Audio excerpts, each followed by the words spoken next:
क्या हाल है भाई। एक बात आपसे कहनी है। वो हो सकता है ये बात आपको पहले से ही पता हो, और वो ये कि जो लोग ये कहते हैं कि ये ज़िंदगी एक पहेली है, चलिए मान लेते हैं पहेली है, लेकिन पहेलियाँ सुलझाई भी तो जाती हैं।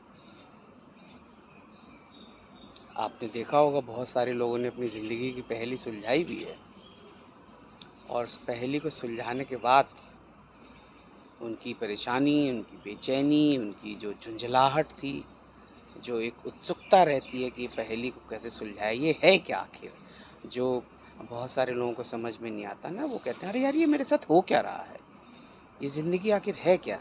इस तरह के सवाल धीरे धीरे शांत हो जाते हैं। तो अब सवाल ये है कि ज़िंदगी अगर एक पहेली मानी जाए तो इसको सुलझाया कैसे जाए, क्योंकि सुलझाना तो ज़रूरी है। बगैर सुलझाए तो हमें सुकून नहीं मिलेगा और हम परेशान होते रहते हैं। बहुत सारे लोगों का मानना है कि आदमी अगर इस ज़िंदगी, जो कि एक पहेली उसे लगती है, अगर इसको सुलझाना है तो उसको ये समझना पड़ेगा कि जो एक आदमी है ना, उसको इस ज़िंदगी ने एक किरदार दे दिए निभाने को, और उसको बताया भी नहीं है। जी हाँ, अगर आप ज़िंदगी को एक पहेली समझते हैं तो मैं आपको एक और सुझाव दूंगा कि ज़िंदगी एक ड्रामा भी तो है, नाटक भी तो है, ज़िंदगी एक पिक्चर भी तो है। बस फ़र्क ये होता है कि जो वाकई में नाटक, वाकई में छोड़िए वाकई में होता क्या है, ये तो हमें शायद कन्फ्यूज़न वाली बात होगी। बस फ़र्क ये है कि जो एक अलहदा ज़िंदगी है जिसमें नाटक किए जाते हैं, मूवीज़ बनाई जाती हैं, कोई स्किट खेली जाती है, उसमें जो कलाकार होता है उसको पता रहता है कि डायरेक्टर ने उसको क्या रोल दिया है। वो अपने आप को उसके हिसाब से प्रिपेयर कर लेता है। आप देख लीजिए जितने भी हमारे मूवी कलाकार हैं, वो लोग अपने आप को प्रिपेयर करते हैं क्योंकि उनको पता होता है कि उनका रोल क्या है, उनकी डिमांड क्या है। अब ये जो हमारी सो कॉल्ड, जिसे हम असल की ज़िंदगी बोलते हैं, ये हमारी उस जो फ़िल्मी ज़िंदगी है या फ़िल्मी किरदार है उससे अलग होती है। अलग किस तरह से होती है, और इसीलिए ये हमें पहेली लगती है। जो फ़िल्म के किरदार जो कोई एक कलाकार निभाता है, उसको जब तक अपने किरदार के बारे में नहीं पता रहता है, डायरेक्टर उसको अच्छे से एक्सप्लेन नहीं करता है, तो उसको लगता है यार ये तो बड़ा अजीब-सा है, समझ नहीं आ रहा कैसे करूँ? ये रोल मैं कैसे करूँ? कैसे निभाऊँ इसको? इसमें मेरे इमोशंस क्या होने चाहिए? एक्सप्रेशंस क्या होने चाहिए? मेरी अप्रोच क्या होनी चाहिए? डायरेक्टर उसको बताता है, और फिर वो धीरे-धीरे समझता है। अब मसला ये है कि जो हमारी ये ज़िंदगी है, इसमें कोई डायरेक्टर हमें मिलता नहीं। हम कहते रहते हैं ये क्या रोल दे दिया, ये क्या रोल दे दिया का मतलब ये मेरे से काम नहीं होगा। ऑफिस में अगर बॉस अपने एम्प्लॉय को बोलता है भाई ऐसा है, ये पावर पॉइंट तुम बनाओ, तो एम्प्लॉय बोल देते जी मेरे को नहीं आता, मेरे से नहीं होगा। लेकिन जब नाटक में किरदार अपना रोल प्ले करने वाला होता है तो डायरेक्टर उसको आके बताता है। लेकिन बॉस के बताने से भी एम्प्लॉय समझता नहीं है या समझ नहीं पाता है, नहीं नहीं नहीं मेरे से बस नहीं होगा। लेकिन अंततोगत्वा होता क्या है, एम्प्लॉय को पीपीटी तो बनानी पड़ेगी। चलिए, और वो बनाता है आधी अधूरी, गुस्से से झुंझलाकर बनाता है, और वो दुख उठाता है, उसका मूड खराब हो जाता है। एक किरदार चलिए हमने आपको बताया जिसमें आप एम्प्लॉय बने हुए हैं, और भी बहुत सारे किरदार हैं ज़िंदगी में जो आपको निभाने पड़ते हैं और आपको पता नहीं चलता। आप देखिए अस्पतालों की भीड़ में जाके किसी का बेटा, किसी की किसी का भाई, किसी की वाइफ, किसी का दादा, किसी का पोता किरदार निभा रहे हैं मरीज बनकर। और उन्हीं में आप देखिए अस्पतालों की भीड़ों में देखेंगे कोई एक व्यक्ति, छोटा सा बच्चा, मासूम सी बिटिया, अकेली औरत, बेसहारा, गरीब, ये उसके तीमारदार का किरदार निभाते हैं। जितना आता है उतना निभाते हैं, वहाँ कोई डायरेक्टर नहीं होता। और ये जो किरदार निभा रहे हैं, चाहे तो मरीज बनने का, चाहे तो उसके तीमारदार बनने का, वो कभी कहते भी नहीं कि हमको कोई डायरेक्टर चाहिए। ना उनको इतना भान होता है कि वो डायरेक्टर ढूंढने की कोशिश करें, ना उनको ये भान होता है कि वो खुद का डायरेक्टर बनने की कोशिश करें। बस उनको लगता है कि यही सच है कि कोई बीमार है, मुझे उसके तीमारदार का किरदार निभाना है, चाहे या ना चाहे। जब हम नहीं चाहते हैं तो हमें ज़िंदगी एक पहेली लगती है। मैं बीमार नहीं होना चाहता हूँ और मुझे एक ज़िंदगी पहेली लगती है। मुझे समझ नहीं आता, मुझे गुस्सा आता है, मुझे झुंझलाहट होती है कि ये क्यों मैं बीमार पड़ गया।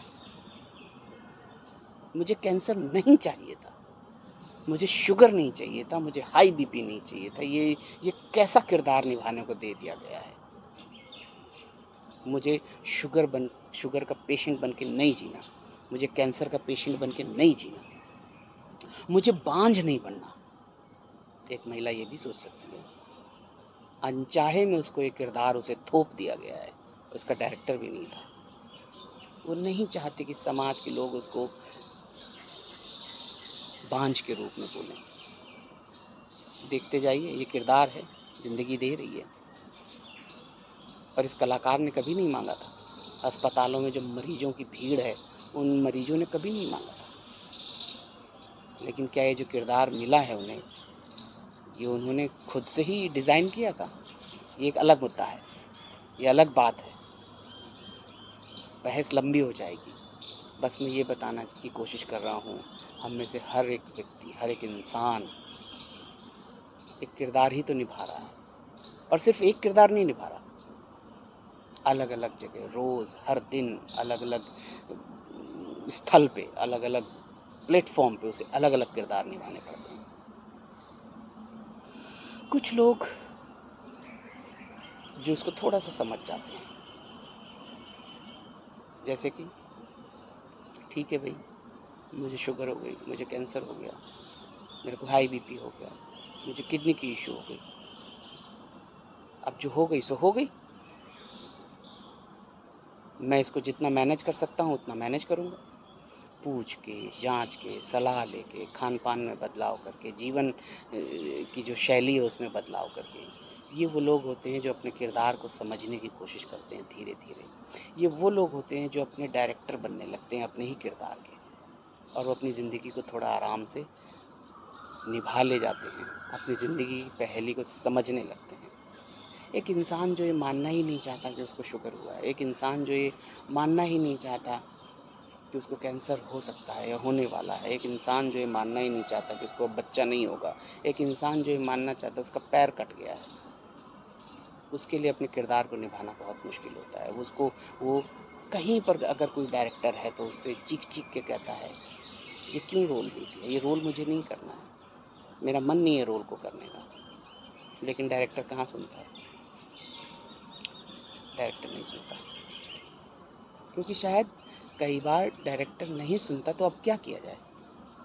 हमको अपना खुद का डायरेक्टर बनना पड़ेगा। हमें जो किरदार दिया गया है इसको हम ही को गढ़ना पड़ेगा। और जब हम अपने किरदार को खुद से गढ़ने लगते हैं, अपने किरदार को हम खुद से डिज़ाइन करने लगते हैं, तो हम धीरे धीरे देखते हैं कि जो किरदार मुझे मिला है मैं उसको निभाने लगा। अब शुगर का पेशेंट बनने में जो मेरी झुंझलाहट थी पहले से कम हो गई है। अभी भी मुझे शुगर है, आज भी है, लेकिन अब मैंने अपनी दिनचर्या में बदलाव कर लिया, मैंने अपने खान पान में बदलाव कर लिया, मैंने अपने उठने का तरीका बदल दिया है, जगने के समय निर्धारित कर दिए हैं।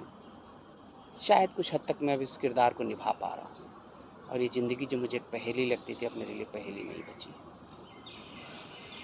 आपने देखा होगा बहुत सारे लोगों को बहुत तरह के चैलेंजेस आते हैं। मेडिकल लेवल पे मैंने बात किया है, कुछ लोगों को बीमारियां हो जाती हैं, वो धीरे धीरे पहले नहीं समझते हैं, पहले ये किरदार उनको रास नहीं आता है, उनको समझ में ही नहीं आता ये किरदार क्यों दे दिया गया। उन्होंने तो कभी मांगा नहीं था, लेकिन डायरेक्टर की मर्जी के आगे तो किसी की नहीं चलती। डायरेक्टर जिसको जो डिसाइड करता है उसे करना पड़ता है।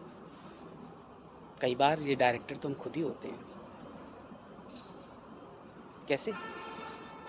फॉर एग्ज़ाम्पल, मैं अपने खान पान का ध्यान नहीं रखता, मेरे उठने बैठने का तरीका नहीं पता, निर्धारित नहीं है, मेरे सोने और जगने का तरीका निर्धारित नहीं है, मेरे खाना खाने के समय का तरीका निर्धारित नहीं है, मेरी फ़िज़िकल एक्सरसाइज हो रही है कि नहीं हो रही है ये समय निर्धारित नहीं है, मेरे को क्या खाना चाहिए, कब खाना चाहिए ये कोई समय निर्धारित नहीं है, मेरी फूड जो है क्वालिटी कैसी होनी चाहिए, मुझे मीठा कितना खाना चाहिए, मुझे गुस्सा कितना करना चाहिए, मुझे नहीं पता है।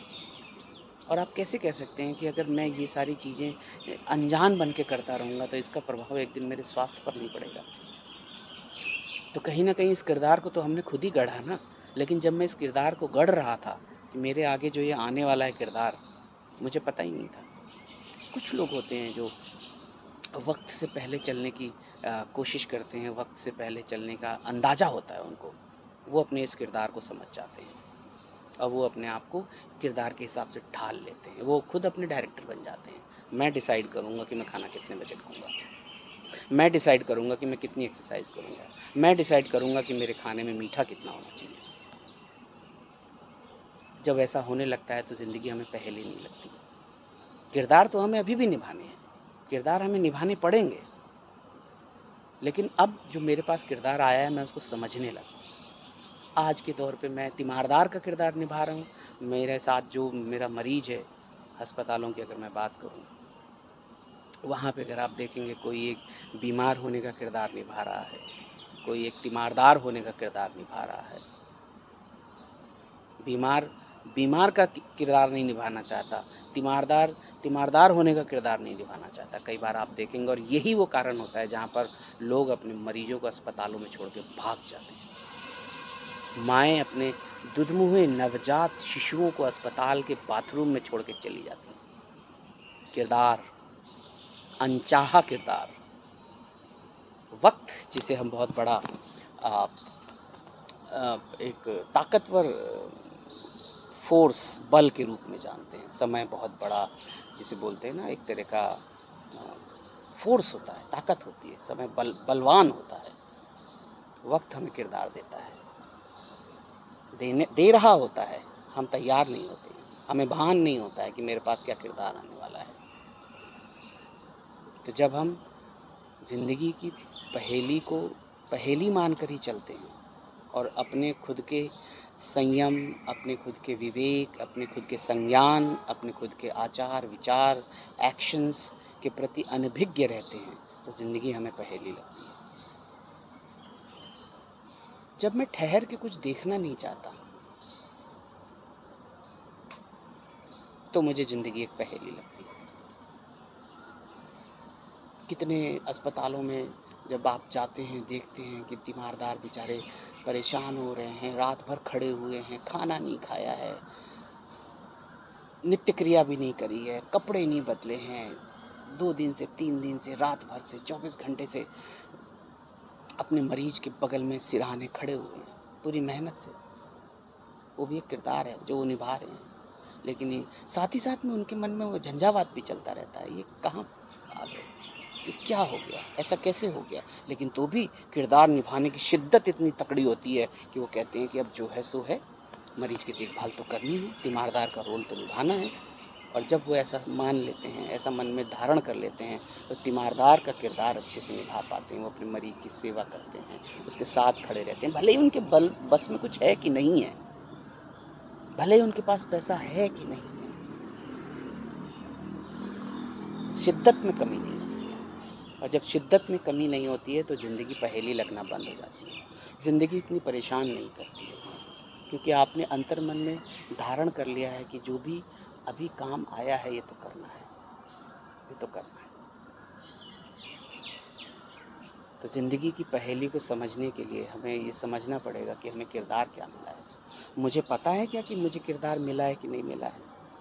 क्या मैं अपने मन में पहले से इस बात को सोचता रहा हूँ कि मुझे कोई किरदार मिल सकता है? और किरदार मिला है कि नहीं मिला है कैसे समझेंगे आप? जब भी आपके नॉर्मल से जीवन में झंझावात होने लगे तो समझ जाइए नया किरदार मिलने वाला है। कुछ भी हो सकता है, financial crisis, relationship problems, personal problems, health issues. जब डॉक्टर एक दिन आपको अचानक से बताता है कि बीपी हाई रहता है आपका, या आपका शुगर लेवल थोड़ा ज़्यादा आ रहा है, या आपका थोड़ा प्रोस्टेट पड़ा हुआ है। आप बोलेंगे सारे एग्जाम्पल मेडिकल सेटअप से ही डाल रहे हो। ज़िंदगी का अनुभव बहुत सारे हैं, आज दिमाग में यही आ रहा है। तो आप समझ जाइए कि अब आपका किरदार थोड़ा सा बदलने वाला है। अलर्ट हो जाना चाहिए। किरदार निभाने में आसानी होती है, किरदार समझ में आ जाता है। लेकिन जब हमें कोई बताता है, हम ध्यान नहीं देते हैं, तो किरदार समझ में नहीं आता और पहेली बढ़ती चली जाती है। अंतहीन बातें हैं दोस्तों, सिर्फ मेरा मकसद ये है बताने का कि ज़िंदगी पहेली है, सच है, लेकिन किरदार समझ में आ जाए तो पहेली बूझ सकते हैं, पहेली को सुलझा सकते हैं और फिर किरदार किरदार नहीं रहता, वो एक तरह का तरीका बन जाता है, एक तरह से वो आपके जीने का नॉर्मल रूटीन बन जाता है। जैसे आप सांस लेते हैं तो आपको थोड़ा एहसास होता है कि आप एक किरदार निभा रहे हैं, बस ये होता है। इसी तरह से जीवन के जब घटनाक्रम बदलते हैं, जीवन के जब चैलेंजेस आते हैं, तो हमें भावना ये रखनी चाहिए कि हाँ, आज मेरे जीवन में चैलेंज आया है, इसका मतलब किरदार बदलने वाला है। और आप ये किरदार ऐसा नहीं है कि एक ही किरदार निभाते रहेंगे। इस ज़िंदगी चूँकि पहेली है, इसलिए इस ज़िंदगी के किरदार भी एक से नहीं रहते। 10 मिनट पहले आप तीमारदार का किरदार निभा रहे थे, रात भर खाना नहीं खाया, नींद नहीं आई और भी सारे मुश्किल परिस्थितियों में थे, हो सकता है आप ही बेहोश होकर गिर जाएँ, तो अब आप बीमार होने का किरदार निभाएँगे। या कुछ समय पहले आप एक लड़के थे, आज शादी हो गई आपकी, अब आप एक पति बन गए। पहले आप बेटे थे, अब आप पति और बेटे दोनों हैं। लेकिन मुझे पता ही नहीं चला कि मैं पति से बेटे से पति बन गया और मुझे पता ही नहीं था कि पति का किरदार कैसे निभाते हैं। जो थोड़ा बहुत पता था वो ऐसा था कि जिससे काम नहीं बन सकता। ज़िंदगी पहेली है, प्रॉब्लम है, चैलेंज है, अब समझ में आता है ये क्या हो रहा है, ये मेरे घर में लड़ाइयाँ क्यों हो रही हैं, मेरे घर में कलह क्यों हो रही है, शांति भंग हो गई है, मुझे सुकून क्यों नहीं आता है, मैं किसकी सुनूं? जिसने जन्म दिया, जिसके साथ मैंने जीवन गुजारा, मेरे भाई, उनकी सुनूं? जिस बहन से हाथ में राखी बंधवाई उसकी सुनूं? या जो पिछले कुछ दिनों से मेरे जीवन में पत्नी का किरदार निभाने आई है उसकी सुनूं? बहुत ज़रूरी है, किरदार बदलते रहते हैं। मुझे कभी किसी ने ट्रेन भी नहीं किया, ट्रेन भी तो नहीं किया। जो मेरे माँ-बाप थे वो एक तरह के डायरेक्टर थे। उन्होंने कभी मुझे शायद बहुत अच्छे से समझाया नहीं कि पति और बेटा एक साथ कैसे बनना है। कितना रेशियो होना चाहिए पति और बेटा बनने का। मैंने अपनी समझ के आधार पे जो जैसा लगा मैंने कर दिया और जो किया वो किरदार इतना बेहतर नहीं हो पाया और जो रोल था, जब पिक्चर देखी गई तो उसमें मज़ा नहीं आया। उसमें अनगढ़ा बहुत है, अनरिज़ॉल्व्ड इश्यूज़ बहुत हैं। सब कोई एक दूसरे को प्रभावित करना चाहता है। तो ज़िंदगी के किरदार को समझना ज़िंदगी की पहेली को सुलझाने के जैसा है। ज़िंदगी के किरदार को समझ लेंगे, अगर आप किरदार को समझने के लिए तैयार हैं, तो समझ लीजिए ज़िंदगी की पहेली को भी आप सुलझा लेंगे। मेरी बात से आप सहमत हैं कि नहीं, अपने विचार बताइए।